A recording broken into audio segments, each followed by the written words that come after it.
Hi everyone, thank you so much for tuning in to our session today. This is our Go Live with Dr. Susie, and I'm here sharing stories of successful entrepreneurs so that you can see that even you can make it to do an online business. So today I have an amazing lady coming all the way from the UK. I would just love to share with you what I saw when I met her last time. Susie, when I saw you last time, I thought, what a humble person, you know. I didn't know that you're a Christian, you know. I was like, oh, she's so humble, and that was it, you know. And then I had you, sir, and then I was like, oh, now I understand the word.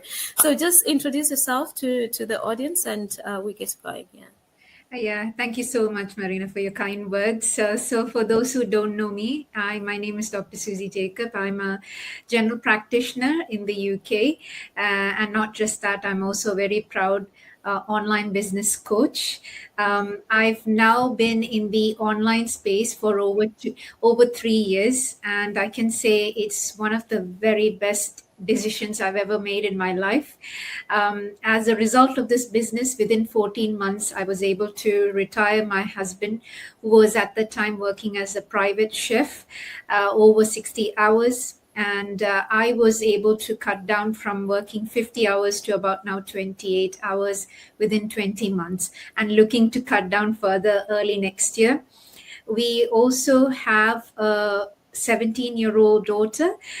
She's in her final year of A levels, year 13, and going into uni next year. Yeah, and it's been amazing. We've been able to travel a lot because of this business, and do a lot of mission works. Actually, at the moment, my husband is in one of his mission trips in India. This is our fourth mission trip this year to India. Sponsored by our online business. He's also traveled to about 4 countries this year on mission trips to Europe, also, in addition to the 4 Indian trips. Amazing. Thank you so much for sharing that in a nutshell. So I guess people who are watching you, Susie, are like, she's a doctor. What actually made her to start an online business? Because we know that, oh, doctors, you guys earn a lot of money. Me personally, I come from a family where we have a lot of doctors, you know, and these are the people that if you try to convince them that you try something of your own, try a business, they're just satisfied with their lives. So what actually made you to start your business? Sure, it's a very, very commonly asked questions. Basically, it was a buildup of a lot of things.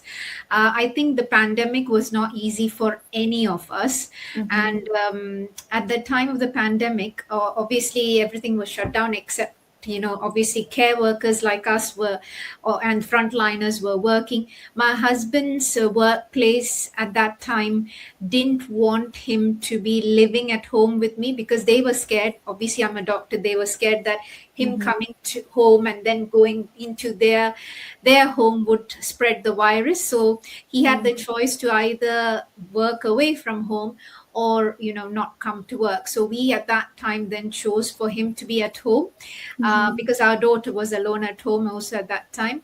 And overnight we lost half of our annual income, because he was earning as much as me. I was only earning a little more than him, but he was earning as, so you can imagine the amount of money we lost overnight. Not only that, it was a very, very stressful time with a lot of people dying. And you just had to crack on. You had to just contain your emotions, and then just go on to work, really. But what I didn't silently realize was that my daughter, she's a very extroverted person. So imagine an extrovert being like almost caged inside the house, not being able to talk to her friends, be with her friends, go to school. It really, really affected her mental health, which at that time, unfortunately, because I was working over 50 hours, and I was tired, I couldn't recognize that. So she was in a very, very low mood, which we only realized after my husband went back to work. And she was silently suffering that for about 2 years. And one day she just cracked, and and then I exploded, she exploded. It wasn't a very good scene. And then she said, Mama, whether you're there at home or not, it's all the same for me. And then I realized, sat down, listened to her, and realized that she was actually depressed for 2 years, crying every night. And I just broke down actually after that, because we earn this much money, we make money for our children. So if, at that point I felt, everything was a waste. Like, what's the whole point of making money if your children are not well, and you're not there to actually listen to them, which was the main thing. And I can give the excuse that I was working 50 hours and I was in a very high intense job at the moment with lots of people very unwell. And but at the end of the day, I am replaceable for at work, but I'm not replaceable as a mom, am I? So Yeah. for me at that point, I understood that she needed a mom, and but at the same time we had bills to pay. So that's when I really, all this together made me realize, no, what if, someone like, again, Lewis, my husband, loses his job, or whether I am unwell to go to work, or again if my daughter gets more poorly with her mental health. So I was like, no, we need to start thinking about a second stream of income. And that's how my journey started. So it wasn't mainly for the money, because we both were making good money, but it came at an expense. It came at an expense of me not being at home. My husband used to leave home at 4:30 in the morning and come back after 11. So I'm sleeping when he goes to work, and I'm sleeping when he comes back. So, he was just like a roommate. He was a Yeah. roommate. And then he never used to see our daughter Yeah. except on days off. That's when he used to see her. Mm-hmm. And then I was too exhausted, like, because after working that many hours and doing things at home, then I was exhausted to actually listen to anyone. So we didn't have a life really. So you Yeah. can make money but have absolutely no life, and that's what I felt. And I felt like children are growing up. My daughter's already 17. I missed Mm. a lot of her milestones because I was, going into higher education, doing my masters, and um, specializations and other stuff like that. And I lost a lot, and I was like, no, whatever's left, I want to be very much a part of her life. And I really feel God gave me a second chance. Yeah. And now she says, oh, you both are there all the time at home. Now mom can be boring and dad can be boring the whole Yeah, time. yeah. Now she's like now, just before this, I was like, I made pasta. Where are you? Yeah. Because he's not come back from school. I said, when are you coming back? Mama's made pasta. Where are you? I think many people can really relate to your story because as immigrants, working abroad, I face the same challenge. The working shift works. You're from the health sector, so you know how the shifts are. They're really tight sometimes. And I remember also just coming home and I'm totally done. Like I don't want to speak to anyone. I don't want to see anyone. I just want my space. I just want my time. And then you have a husband there who's as we didn't have kids by then. Right now we're foster parents, but then you come back home and then you're like, okay, I just want to be left alone. I just want to be in my whole world. So you find like small triggers just elevates things. You just erupt for small things, small discussion to up to 260 degrees. And for me, it was also a turning point. I said, no, I'm not going to do this for the rest of my life because now I started even having headaches, that were not ending. So I started getting burnt out. And then I was like, okay, if I have to do this for 10 more years, then I don't know where my life would be. So it's really life changing that God actually opens our eyes to show us opportunities, but then it's up to us to grab those opportunities. Did you have at any point in your life doubts about the business? Because you're a doctor, you're going to the business world, it's completely something different and known. Why are you having doubts inside whether this thing is going to work for you, whether you're going to succeed or not? I had a very strong why. Like I put up with feeling burnt out Mm-hmm. during the pandemic. I put up with my husband, we did making a decision, him not going to work and losing half of our household income for nearly a year. We put up with that. It was stressful, but we put up with that. But when it's like when the devil touches your child, Yeah. that's game over. Like that is when you actually stop and pause and say, you're not going to touch my child anymore, and enough Mm-hmm. is enough. And for me, that was my turning point, and I think nobody could stop me. I knew we needed I didn't know what, because obviously I don't know anything other than being a doctor. I have no Yeah. idea. I'm not the best of cooks also. I've managed even to call the fire brigade with all the smoke alarm once when I was, this was before I got married. I was in the doctor's accommodation, and we all had to still assemble in the, fire assembly line, Yeah. place and things like that. Oh, nobody was happy because after nights people had to get up and run because we Mhm. thought everything was caught in fire. So I can't even say that I'm a good cook, to be honest. So being a doctor is all I knew, but I knew I had to do something. And Mhm. I started looking for things, and I started looking for what doctors normally do. So normally a lot of doctors do property, and which I went into. So I also did property, made some money, lost some money. Then that was very stressful because it felt like more like another job, because I took annual leave to actually go visit properties, make deals, and Oh. things like that. So that was very stressful. And I was like, this is not for me, kind of thing, because I felt like it was another job. Then I went into crypto, made some money, lost a lot of money.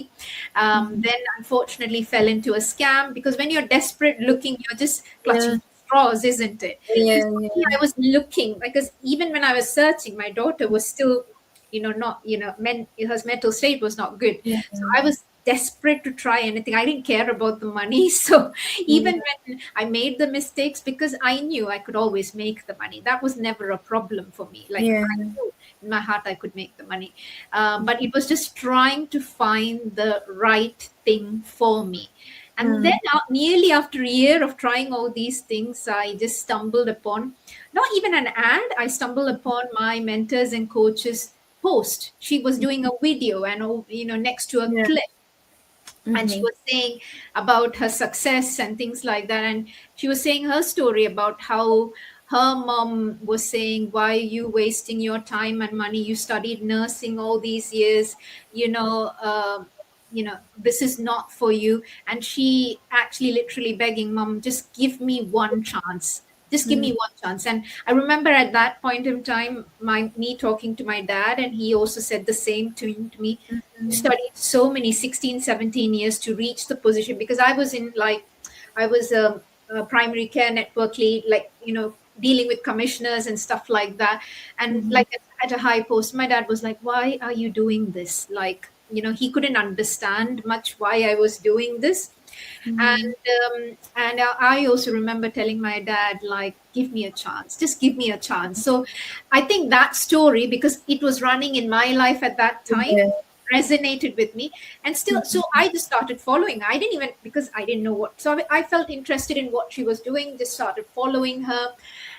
And then after 2 months of nearly 2 months of following, I was like very curious about what she did. And that's Mhm. when I actually watched the webinar, and I realized this is a gold mine, because I tried by that time Mhm. property, I tried crypto, I tried, I unfortunately fell into a scam, and then realized by that time I could recognize what was a scam, why property and crypto doesn't work for me as a medical professional. So Mhm. by the time I came to this business, it ticked all the boxes that I wanted, because Yeah. it's a business that works around my busy schedule. It has an automated system running in the background, and we don't have to chase after friends and family. I don't need to take annual leave to do this business. And Mhm. while doing this business, I am at home with Yeah. my daughter. So it ticked all the boxes for me. And 3 years down the line, I can truly say my life has completely changed. Amazing, amazing. Tell me, at what point did you decide, I'm bringing God in this, because you openly spoke about being a Christian, and that is how I was like, oh, I'm interested to hear her story and get her to speak to my audience as well. So, at what point did you start integrating godly principles in your business? Did you start from the beginning, or you just at some point said, okay, let me run this a Christian way? Because I remember my story too as a Christian. I did not start, as a Christian entrepreneur. I was like, okay, let me follow the principles. Let me just follow everything and see how it works out. And then at some point, I was like, no, this doesn't work for me. Let me integrate what I believe in the business. At what time did you start integrating godly principles in your business? So because when initially, remember me saying initially I didn't know what to do, Yeah. and I was feeling stuck. So this was end of 2020. Yeah. because I broke down at work. I went into work. And it was a half a day that day at work, and I went into work and remember them saying, "Oh, Dr. Jacob, you have 5 death certificates to sign, and 3 of them are coroners." Mm. And that is a half day in addition work to what I normally see patients do. So I completely broke down because I've never in my life had to sign 5 death certificates on the same day. So that, and then I was like, for my mental health, I had to start looking for something. So it wasn't me going in. So I started looking, and then I met someone online. Like, I don't know whether you've ever heard of him. His name is Pedro Adeo. He's a Yep. Christian entrepreneur. He's American Portuguese American Portuguese Christian entrepreneur. So he does every year beginning, like he would probably doing it next month. So January, for 31 days he goes through the book of Proverbs and incorporates business and Christianity into it, and what the Bible talks about and things like that. So I started listening to things like that anyway. And then, so obviously, I think God was preparing my mind. And then only I looked into property, like I was just hunting. Then mid year, I went into property and stuff like that, went into crypto in between. But the thing is, I'm a practicing Christian. I've been since I was 16. I became born again when I was 16. And so I've been a practicing Christian since then, really. So it wasn't that I didn't incorporate, but obviously I probably wasn't giving as much time. My routine would be I get up in the morning, have my cup of coffee, read the Bible, pray, off you go kind of thing. And that's what I've been doing for a very, very long time. Yeah. There's no change to that. But the thing is, I think obviously fell into the scam and things like that is more out of desperation. Mm. It's more out of I wanted to try something and all, but I don't regret it because I think it helped me create something in me that I'm not scared to fail, very bold to try. Even in business now, Yeah. I am very happy to try new strategies. And I don't think as if I fail. I just found another way of not doing it. That's how I'd like to rephrase it. So in my mind, I'm flipping the script, really. So those things have, I think God has allowed it so that it will build my character towards, like I would say, failure is overrated. Yeah. It's Yeah. really overrated. And the thing is, from my point of view now, if I lose money, I know how to make money. So like it's not a big deal. It's not a big deal at all. So I'm in that stage in my life. So I think God built me gradually into that. But there also then from the very beginning, I think when I joined the business about 3 years ago, there weren't many doctors. I didn't see any doctors, to be honest. I saw truck drivers, plumbers, electricians, teachers, Yeah. firefighters, and a few nurses. I Yeah. didn't see any doctors. Now I know there were a few, but probably not as active as me. So I didn't see any doctors, and I came into the business, and I was like, oh, if they all can do it, I'm sure it's not rocket science. So I'm sure I'll be able to do it. Yeah. Don't get me wrong, I was successful. I took time, but I was still successful. But then last year October again, I was in my fifth milestone by that time. I was like, I felt stuck. I felt stuck, like there is something missing at that point in time. Again, I was doing all the things I was doing. I was praying and doing all what I normally do. But I think it was like, I would say as a Christian, one of the most important thing is forgiveness. Yeah. Forgiveness is very important. So I was not having a grudge against anyone or anything like that. But then I was like asking God, I was like, why am I feeling stuck? Why is the business not going the way I wanted to? I am, of course, I was in my fifth milestone, so that's a good achievement, but it took me just under 2 years to get there. So I was like, I felt my journey was a bit slow, although there are people much slower than me, but it's not like that. But I knew I could do better, and I was feeling stuck at that point in time. I was like asking God, why is this happening? What is that? Then I remember once I just fell on my knees and cried and started praying, what is it? What is the missing thing? And Mm-hmm. then, the thing I got into my head was like, I was not forgiving myself for what happened. Like, I think when my daughter actually went through her phase of what she went through, I blaming myself that Yeah. I didn't recognize it. I didn't recognize it because I'm a doctor, number one. I see several patients who are depressed every day. So I recognize it quite well, but I didn't recognize for my own daughter. She was able to hide it quite well, but still, your mom. So you didn't recognize it. So I felt like I was a failure as a mom. Then Mm-hmm. I felt like I was a failure as a doctor. So indirectly I had some unforgiveness in my heart, really. And Mm-hmm. I feel, and God brought me into remembrance and He said, you need to forgive yourself. And then I just sat down there and asked God for forgiveness. And when that happens, when there all these each stage for each milestone, God actually gives me a strategic plan. So at that time, I was only, talking all my pages and everything, advertisements, all in English. And He said, start talking in my native language. Mm-hmm. I was like, God, you're joking, right? Just for a backstory, I was Yeah. brought up in the Middle East, and so I was brought up in the Middle East, went to one of an international schools, and like that, things like that. So I don't know how to read and write my native tongue. I can, I talk with an accent. so, Mm-hmm. so I talk with an accent, and I was like, who's going to listen to me? I can't even properly conclude a sentence without having a few English words with that. And he said, no, just try it.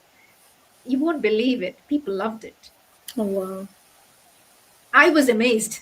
Mm. I was amazed that people loved it. Obviously, it has my everyone tells me that my native tongue has improved over because I've been doing it for a year now, isn't it? So obviously, Mm. I've Yeah. improved leaps and bounds. Still not perfect, but I guess one of the things why I might be is people love people being simple.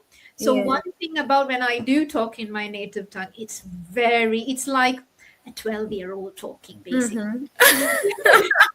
So it'll be very, very simple language. Yeah. And people like being simple, isn't it? Yeah. Yeah. That's Yeah. true. So well, if I'm trying to be logic behind it, I think that is because how I talk is very simple because that's all I know.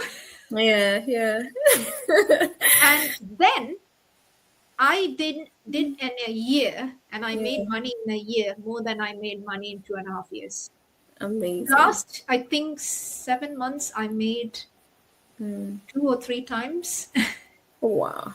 That's amazing. Congratulations. Oh, wow. Yeah, So I yeah, hope all the doctors are watching there. All the doctors, I hope you're yeah. watching. So, yeah, I just listened to God, and I think that was Yeah. it. So, and then obviously I had to build my mindset, because Yeah. the other thing I'll tell you what I didn't believe much is because of, and it's probably because of my education, really. I'm a very logical person. Yeah. And sometimes people would think, how, if you're logical, how do you believe in God? That I think, I thank God I became born again when I was 16, before I went into medical school. I think Mm-hmm. if it was after medical school, it would have been a bit more harder for me to Mm-hmm. believe such things. But this happened before, and God knows the right times for us, isn't it? So Mm-hmm. I unquestionably believe in God, but then my actions in life sometimes doesn't, you know, it's a bit different from what I'm saying through my mouth, isn't it? Yeah. So Yeah.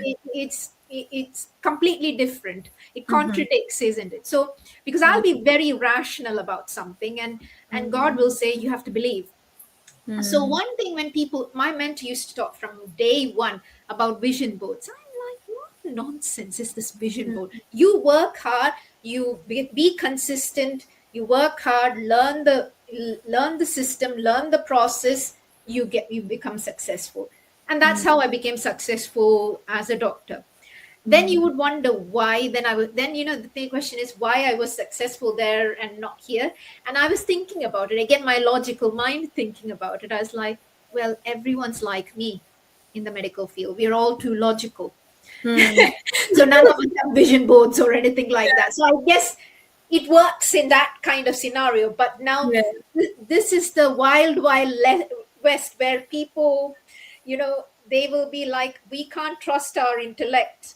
We Yeah. can only trust in God, kind of thing. And you are like competing. Your intellect is competing with people who completely trust in God.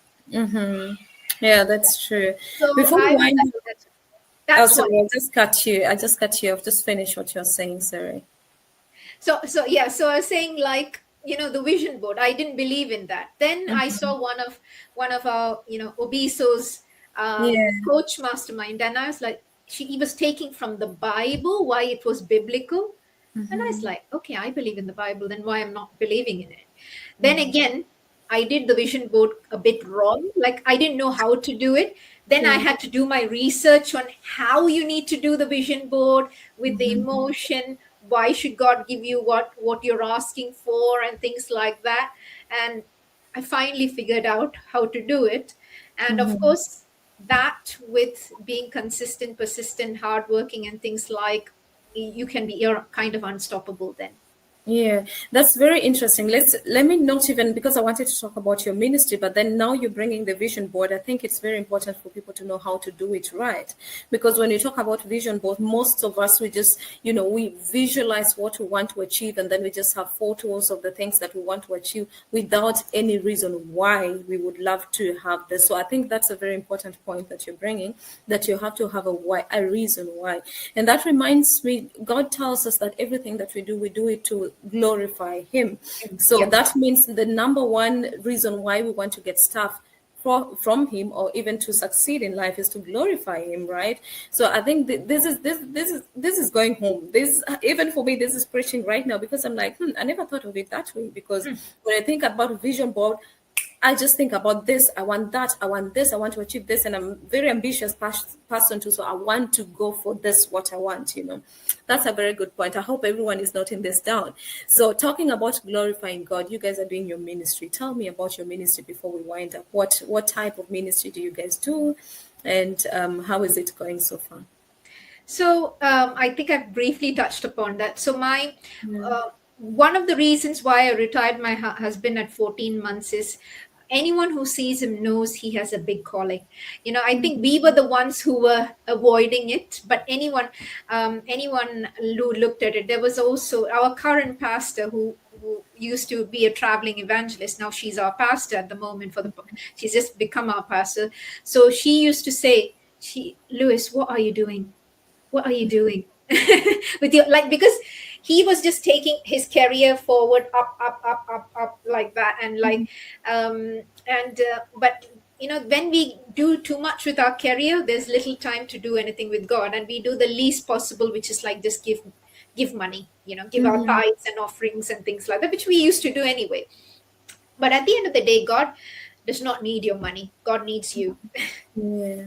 Yeah, you have to give the money also, but more than money is, it's about you and God needs. So we knew from the very beginning, but we both were a little bit reluctant. And again, the logical side of me, okay, how will we manage our finances if we go like completely into ministry and stuff like that? So but by that time, I was like thinking, okay, but God was strongly telling us. And then he was in a job where he was had to travel about 100 miles. That's why he left early and came back late. Very well paid. But then, at that particular year, he met with two accidents in the motorway. Ooh. So, yeah, and he drives a motorcycle. Mm-hmm. So it was all very, very close call. And then I was like, no, I think this is it. The business is doing reasonably okay. I think you need to stop and Mm-hmm. stop working. And then we made a decision. But then again, we had no idea what we needed to do with that. So then he went for, we knew he's an evangelist. So we went for a bit of training, like boot camps and stuff like that. And yeah, and that's how he started. Then he started evangelizing in and around London area, in the tube stations and stuff like that. And then when people saw him, and they started inviting him other countries. Mm-hmm. So he get invited, like, he gets invited to India, he gets invited in Europe and stuff like that, to come and preach in other countries. So it started by doing locally, Mm-hmm. the local area, and then people saw him, and then started inviting us. So this year, from this year onwards, early, not actually this, I tell a lie, not this year, last year October, again Mm-hmm. October, last year October, he Yeah. was first invited to go abroad to preach in Europe. And Yeah. then again, he went, and this year from March onwards, he's been going to India every 2 3 months. So we altogether 4 trips, and again he went out to Europe. So yeah, we took baby steps with that, and that's what my husband does, and he does that full time actually, Mm. Amen. while I do the side of the business and stuff like that.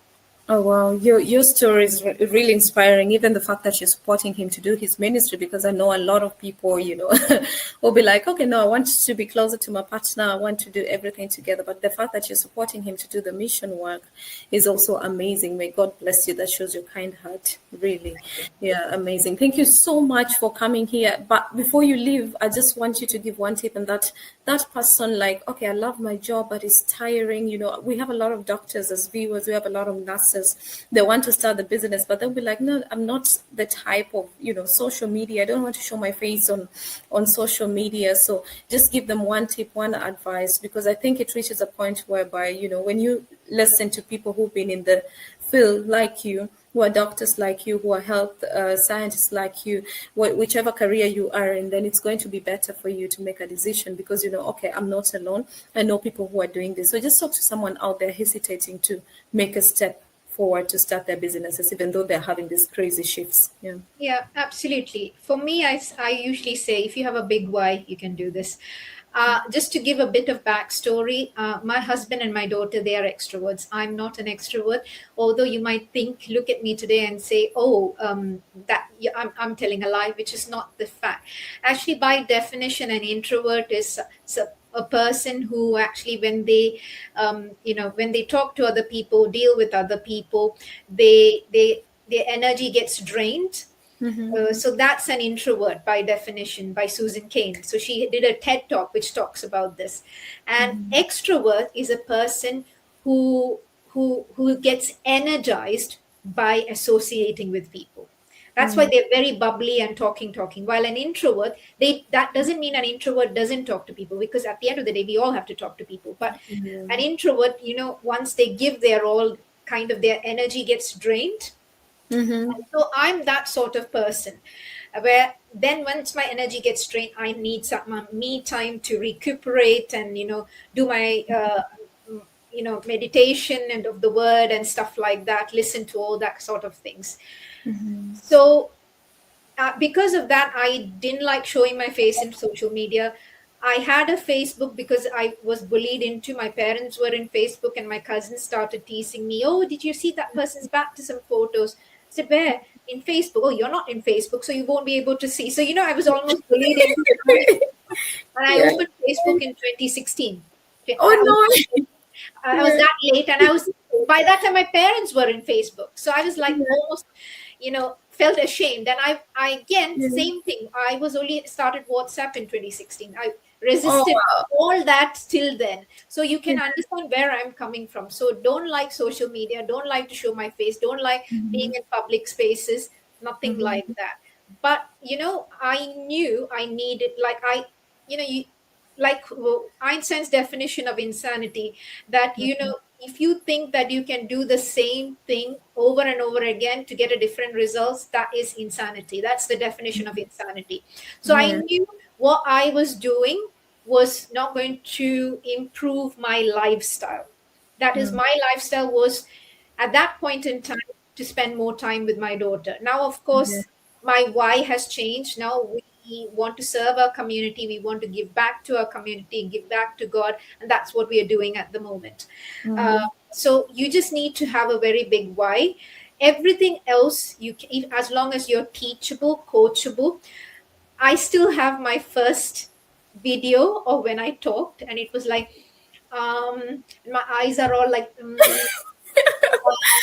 then it was like that. We all Yeah. start like that. We Yeah. all start like that. We are not born confident. You Yeah. become confident through upskilling and practicing. I Mm-hmm. do this coming on live once or twice a week, and I've been doing it for nearly 3 years. Yeah. Obviously, once you do, it's like your work. I'm sure whoever's watching it, whether you're a nurse or doctor or a teacher, you're good at your work. Why are you good and confident at your work? It's because you've repeated it several times. But Yeah. think that we were all born like this, we could talk like this, we would be lying, and that's not the truth. For me, I'm an introvert, and I learned the skill of talking to people, Hmm. and these are all teachable. And then you don't have to be like, you be, oh, I'm scared to, you're not going to be first day, in the business. Take it slow. It's one day at a time. You build confidence one day at a time, and then one day it will be like you can do this asleep even. It's like, some of the procedures in medicine, I could in my sleep, if you wake me up, I can do it, because I have done it thousands of times. Hmm. And it's just repetition. That's the mother of mastery. Really, you master things by repeating it. And Yeah. it is something that's, and for, if you've been through school, if you've completed school, or if you've completed primary school, you can do this business. You don't Hmm. need to be a doctor, you don't need to be a nurse or anyone PhD or qualified. This is not rocket science. Anyone can do it, as long as you are ready to put in the work. And again, the work is like, we are all very busy professionals. So when I started with 50 hours, it was 15 minutes here, 15 minutes there, making up to an hour a day. And that's how I started my business. And you will be able, if you're consistent, persistent, change your mindset and things like that, work on your mindset at the same time. Yeah. You are unstoppable. You're really unstoppable then. Amazing. Oh my goodness. So many nuggets that you guys have got today. I don't know what more to add to. I think this lady has got a lot of wisdom. So if you haven't checked her out, check her out on her social media platforms and get more of those nuggets, because she's really amazing. She's doing an amazing job in the online space. And just like you were watching us right there, we were once watching and seeing people doing things in the online space. And here we are today, discussing about things of online space mindset, how to get started.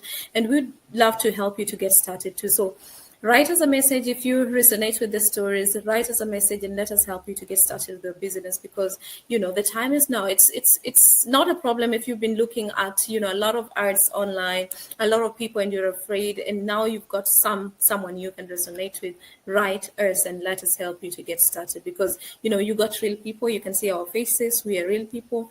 She's in the UK, I'm in Germany, but still look at how the online world just brings people together. So do not hesitate to get started with your online business. So we ask you to write us a message. If you're interested, drop that message and let us help you to get started. Susie, I thank you so much, because I know you're busy.